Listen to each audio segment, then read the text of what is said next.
creed, dogma, caste systems, and the performance of religious ceremonies and rites, but to the understanding of the following 7 realities. Number 1, the only real existence is that of the one and only God, who is the self in every finite self.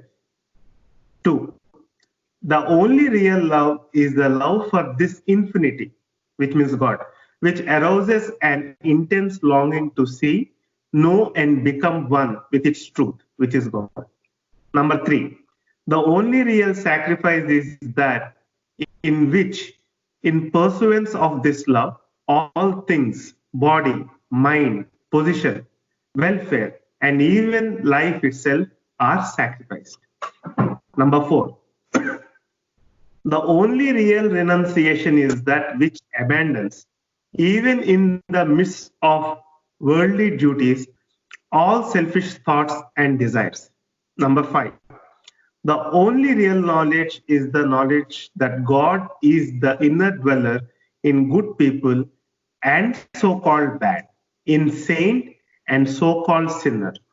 This knowledge requires you to help all equally as circumstances demand, without expectation of reward, and when compelled to take part in a dispute, to act without the slightest trace of enmity or hatred, to try to make others happy with brotherly or sisterly feeling for each one, to harm no one in thought, word, or deed, and even those who harm you.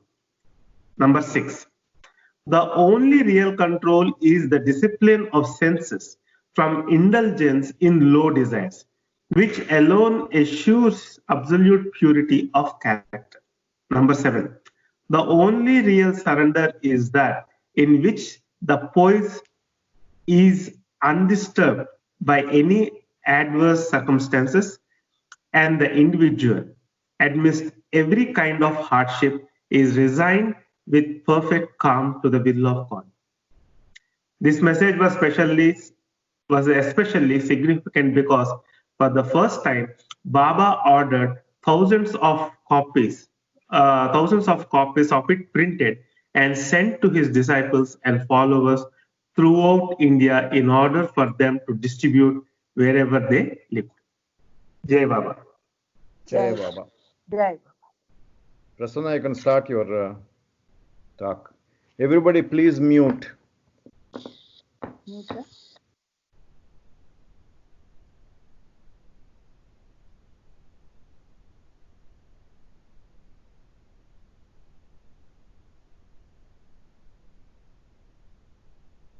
Can you?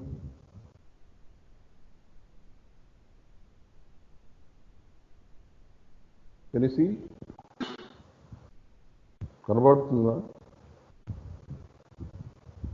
No, share the screen.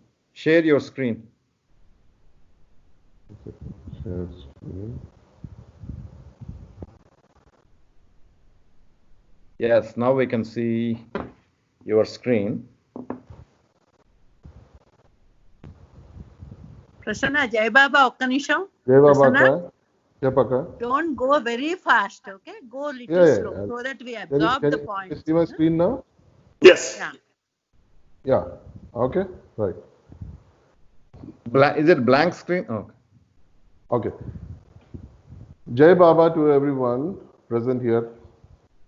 I should thank our elders for making these meetings happen and giving us an occasion to meet and greet, which is in a way guiding us to read more spiritually and share our experiences. Now, this exercise has got me to read on the topic worry. This has given me a fair insight as to how I perceive worry in its spiritual and philosophical dimension, because worry is the very nature of every human being. From what I have read and understood with Meher Baba's spiritual point of view, I will be trying my best to express my understanding of what Meher Baba has said And we all have our own perceptions, our beliefs and views, which can be discussed at the end of this session. Since worry is a vast topic, I will give you a very essence of this given time. And now today's topic is worry. And Baba says, don't worry, be happy.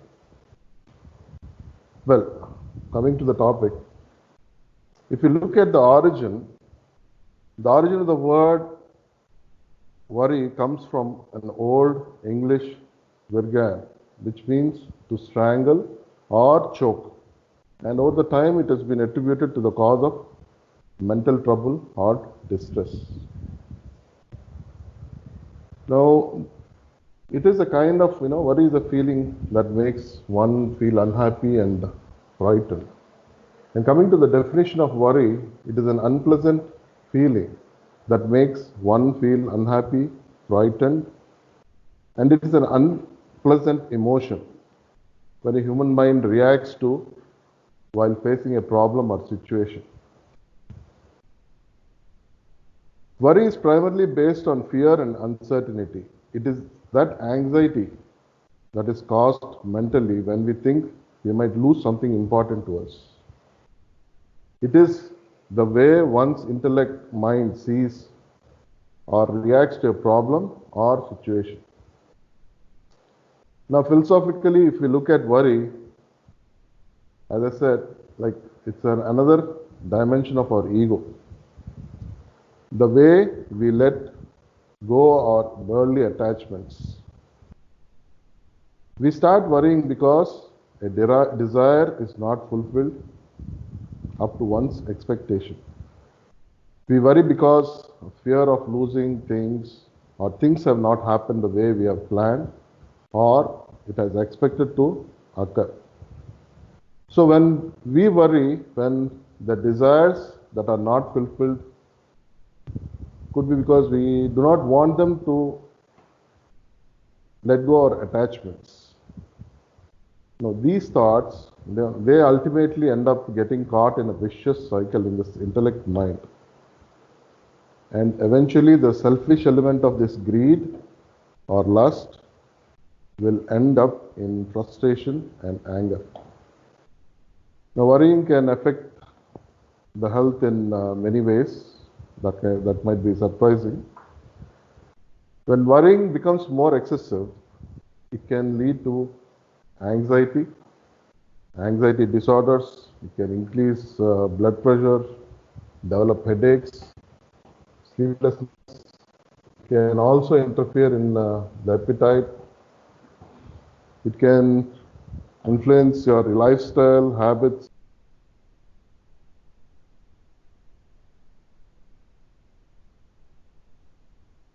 Discussing worry in a spiritual point of view and not going to the medical aspects of the worry. Now, as I said earlier, worry is an indication of our emotional attachments that lack our willingness to let go or part with materialistic things. Emotionally, we are always attached to things going the way we want with the best intention, but when this is coupled with the fact that we can't guarantee everything will work out as we have hoped or planned, since there is a possibility of a bad outcome, since there is a part that we cannot control everything, there are some incapacities, or there is some limited understanding, a limited knowledge, influence of unknown. All these can cause an undesired outcome. Now, this idea takes the root in our minds. And given the negative state of thinking that is prominent in our human nature, we choose to worry as a coping tool. We choose to strangle ourselves and cause that mental distress. Now, if this worry becomes chronic or habit, like it eventually can lead to anxiety and anxiety-related disorders. Depression, excessive worry can also lead to suicidal thoughts, where the weak even and end up their life, even end their lives. This is where we have to exercise mentally to get our emotions under control and become aware of our emotions. This is where the spiritual exercises help us get strong. In fact, whenever there is a problem, instead of worrying, if one takes it as a challenge, it will introduce you to the best of yourself and the brilliant self. Take time to think how to solve the problem or come out of a situation to find a solution. The ultimate measure of a man is not how he is in his comforts and convenience, but how he confronts his challenges. Don't crumble and surrender to the problems and get worried. Work out a solution. No life is perfect. Worry is everywhere, challenging everybody every minute. But we have a choice to be strong and positive, especially when things are falling apart.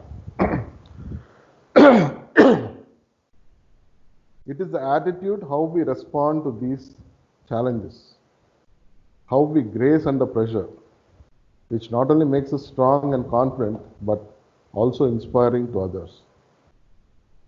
These worries or problems get the genius out of you. The only people who don't worry are the dead. A positive person sees varied possibilities and opportunities. Here, I would like to give you a fact how positive, great, successful people react and the attitude they show while facing worst challenges in their lives.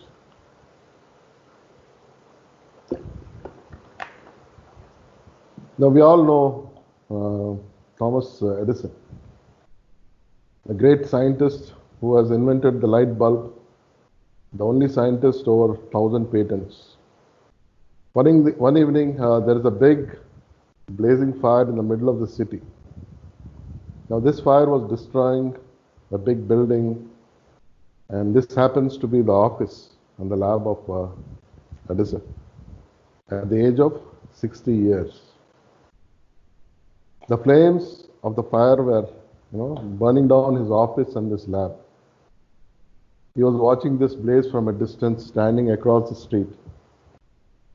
Just imagine the agony and the worry one's mind would be experiencing. The feeling one would go through. So seeing all these assets and lifetime work all burning to ashes. But he calls his 24-year-old son and says, "Go get your mother. She will never get to see such a blazing fire in her lifetime. This is once in a lifetime chance." Now the son is surprised, he's taken aback and says, "Father, everything is turning into ashes and we are on roads." Edison says to his son, "The fire has burnt all our mistakes. Let's begin and build again. Let's rise again." You see, that's how great people think, see things positive, even in the worst scenario. The positive attitude we should need to learn. Now, coming to what our Meher Baba, our compassionate father, has dealt with worry. He has dealt it in such a beautiful way in discourses. But I'm quoting you a few things and the essence of it. Meher Baba said, "Worry is a product of a feverish imagination working under the stimulus of a desire.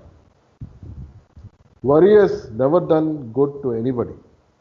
It is very much worse than mere dissipation of psychic energy. It only curtails the joy and happiness and fullness of life. Worry is experienced when things go wrong. Things have not happened to one's liking. It is like living through sufferings, which are mostly our own creation. What happened in the past cannot be changed, but ideally speaking, it should not have happened the way things have occurred. As the past is frozen, no amount of worrying can change it. But the limited ego gets entangled with it and keeps alive the pangs of frustrated desires. Thus, worry continues to grow into the mental life of man until the ego mind is burdened by the past. He has also said the same thing in related to the future. Worry is also experienced in relation to future. When this future is expected to be disagreeable in some way, in this case, it seeks to justify as a necessary part of the attempt to prepare for coping with anticipated situations. But things can never be helped merely by worrying. Besides, many of the things which are anticipated never turn up, or they do occur. If they do occur, they turn out to be much more acceptable than they were expected to be. Meher Baba said, the root cause of worry is the man experiences disappointment through lust, greed, and anger. And the frustrated ego, in its turn, seeks further gratification through lust, greed, and anger. Consciousness is thus caught up in a vicious cycle of endless disappointments. Selfishness, which is the common basis of these three ingredient vices, is the ultimate cause of disappointment and worries. So how do we stop worrying? The only solution is to keep ourselves happy. And how do we become happy? Baba said, live more and more in the present, which is ever beautiful and stretches away beyond the limits of the past and future. You become free of all worries if you snap your connection with the world. But Baba said, man must think, but he must not worry. Even great souls like Gandhi worries. He says, he does everything, he says he has done everything for God, but attributes it to him because he wants results. So one must sincerely try to do his duties, but the results must always be left to God. Worrying about the results is no good and is of no use. If a person wishes to do anything for others, he must do it sincerely. And having done it, he should not worry about the results, for the results are not in human hands. It is for humans to do, but for God to ordain. Do everything, but don't worry. Worrying binds. The only solution to this issue is learning detachment. Detachment is not equal to not caring. It is a state of being that accepts the out of control aspects of life. Worry also exists when we don't make a complete effort. One way to increase the probability of good outcomes is preparation. Preparation without worry is a beautiful thing. It is actually an expression of love. It's you caring enough about the outcome to do everything you can to ensure things go well without getting tired. But too much of preparation is worrisome. That is, you're trying to prepare for things that aren't required or they are other people's responsibility.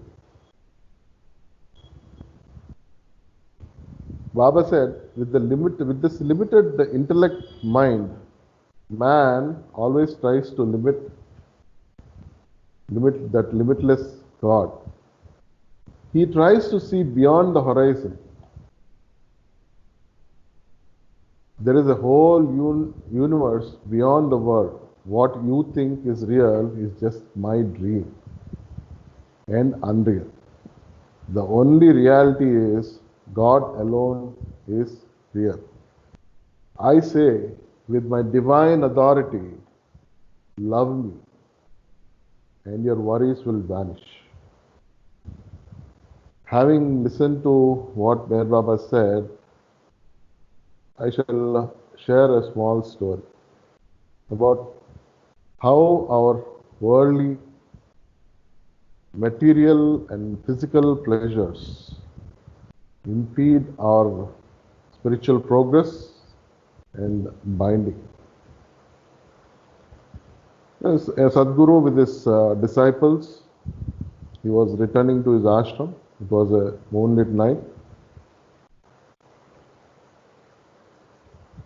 Now these disciples, as you know, they are not so advanced, so they feel like get the urge of drinking. So they go, sneak out and they drink wine. But this process of drinking, they get intoxicated. Now to go to reach their ashram, they have to row a boat to reach the ashram, which is on the other side or other bank of the river. They get into the boat and start rowing. They keep rowing the whole night, until the dawn begins breaking and can see the sun rising. In the morning, when they wake up, when the intoxicating effects of the wine are wearing off, they see their guru standing and watching them. And to their surprise, they find themselves that they were in the same place where they boarded or taken the boat. In their intoxication, instead of rowing the boat, they had stayed right there. Then the Sadguru then commented, the whole night you were rowing and rowing, and I was here watching you all. But the boat did not move at all. You are where you are. And you have not even gone a single step further. What do you think the reason would be? Now, one of them replied, we are sorry. We are drunk. We thought we were rowing the boat. In fact, the boat was tied to the dock all the time. Then the Sadguru explained, because of your remaining absorbed in your worldly enjoyment, you are exactly where you were. Although I was with you, what could I do when you were merged in material pleasures? In the same way, despite our being with me for years, instead of coming closer to me, you remain drowned in your temporal pleasures. What do you expect to gain? How will you benefit by my contact? You will always remain where you are. So to remain happy, one needs to renounce our desires.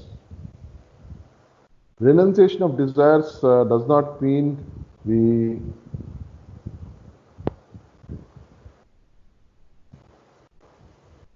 renunciation of desire does not mean we live a life of an ascetic or a sadhu. Spirituality does not require that external renunciation of worldly activities or avoiding duties or responsibilities. The spirituality brings out the best of humanity in you. It is the positive attitude of releasing all that is good, noble and beautiful in man. It also contributes to all that is gracious and lovely in the environment. It only requires that while performing the worldly duties, activities, or discharging responsibilities, the inner spirit should remain free from the burden of desires. Let go our materialistic attachments.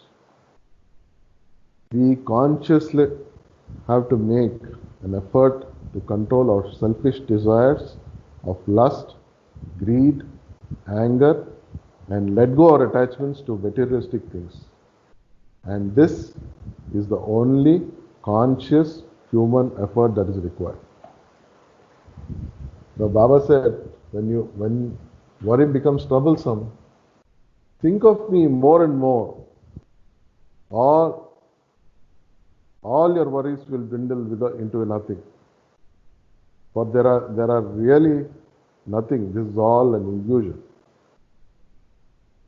He also said, one who calls for God sincerely never fails to be heard and to receive His help. Now let me share another small story how God works. There was this very famous cardiac surgeon, Dr. Michael DeBakey. One occasion, he was on his trip to an important conference where he was being felicitated for his achievements and contributions to his field of cardiac surgery.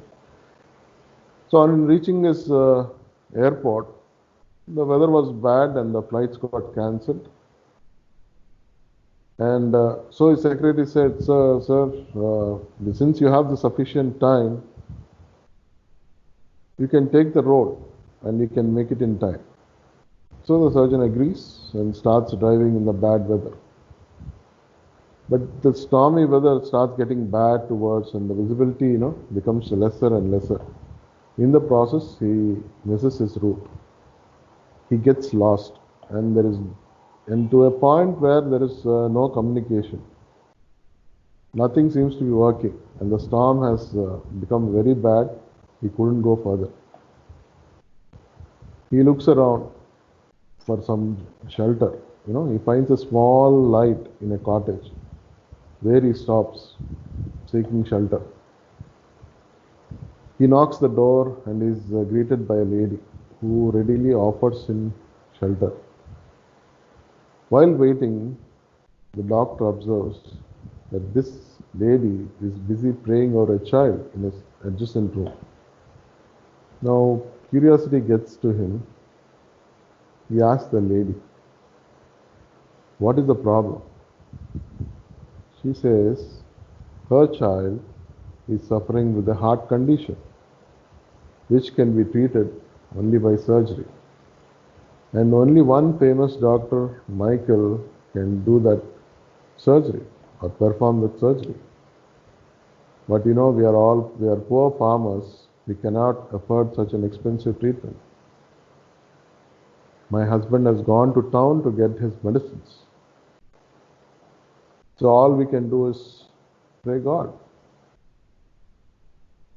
Now listening to her, now this surgeon's eyes gets moist with tears. He, being a spiritual and God-loving person himself, the surgeon feels God has chosen him personally to look into his family and has taken him there. He gives his card, he arranges for everything that needs to be done personally, and does the needed surgery, and he gives all the required treatment, and all ends well. Well, here in the story, or it's not a story, actually it's an happening. Here, God has answered to the sincere prayers of this poor family, which is beyond intellect, imagination. And the surgeon has done his duty with the passion to serve instead of attending his conference, which at that time seemed to be, materialistic glorification. He felt his duty is first as a doctor, and he had a choice to make. We have to consciously make an effort to choose the path to do the right thing and leave our worry to God while attending to our worldly duties. And that comes through love. Baba said, he always says, no?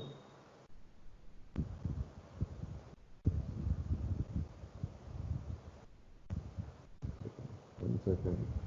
I skipped a slide.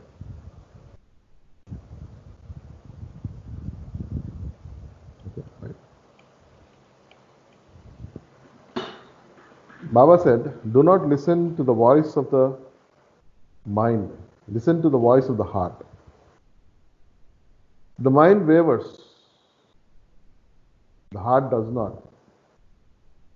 The mind is the home of doubts, reasoning, and theories. The heart, when purified, becomes the dwelling of the beloved.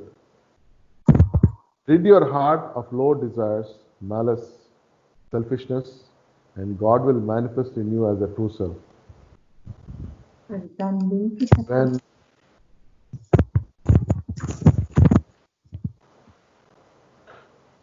am I hello? Hello? Any problem? Yes, go ahead. Go ahead. Okay. So I come across beautiful, one of these things. Whenever there is a problem, take some more time and ask yourself, do I have a solution? No, I do not have a solution. Then why worry? The same way, whenever you have a problem, say, do you have a solution? Ask yourself, have a solution? Yes, and have a solution. Why worry? So always keep yourself happy. Let worry be left to Baba. Supposing a child like Meher is thrown up into the air, and the child enjoys and bursts the smiles. She's least worried. She's so happy. Why? Because she feels very safe in her father's arms. Because no other worry or thought, so it disturbs her, Likewise, we have to consciously, I think my slides got mixed up. Okay. Likewise, even when we consciously make an effort to love God, we should develop that childlike faith and trust in Him, which comes only with sadhana or practice, how to love God and be happy. Now, to summarize, worry is the nature of every human being, but it is the path we choose to deal with worry. That is important. Even in the worst of our problem, when we should overcome worry with a positive attitude, even in the worst scenario, like Edison. And we have to let go our materialistic attachment.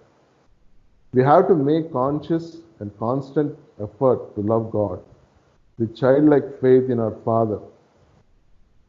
Don't worry about the result, He will take care of it. But our conscious effort to renounce our desires should be sincere and 100% honest and surrender ourselves to God or Baba. As a common man, the best way to achieve our goal is, as Meher Baba said, and actually this is a slide that is supposed to, as Baba said, let the heart take over the intellect and stop worry. Because if you worry, why will God worry? Our only worry should be how to love God. Remember Him wholeheartedly and constantly, with rock-like faith in Him. Now trust God completely. He will solve all your difficulties. Faithfully leave everything to Him and He will see to everything. Love God sincerely and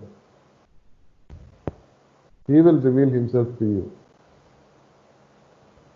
Well, with this, I conclude. Don't worry. Be happy, as Baba said.